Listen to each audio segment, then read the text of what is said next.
Hey guys, just a quick update on the portfolio. So the markets in general have been quite turbulent the past few days, but they finally started to pick up again, so it seems. Um, the portfolio itself isn't doing too bad today. It's about 1.5%, up about 40-50 euro. I just bought about €1,000 worth of Coca-Cola sales, so the transaction fee is showing there, or up about €50 today altogether. Um, I had a share in Amazon for about a week or two as well.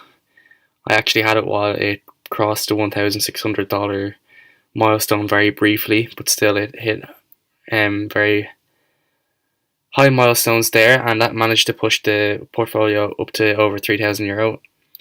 I decided to do a bit of day trading as well with Coca-Cola, which I'll bring up now. I'm hoping I got in at about 44, and I'm probably going to sell at about €44.50, or I might hold off till the next ex-dividend date. I'm not too sure, but I have quite a large stake in it, so I'm pretty happy with that.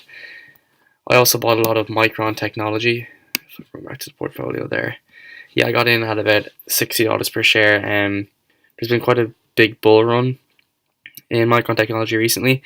It's probably to do with the fact that a few analysts have pitched them at about $80 to $100 in midterm forecasts. So hopefully this recent correction will level off over the next coming days and weeks, and we can make up some ground. So yeah, catch you again soon. Thanks for watching.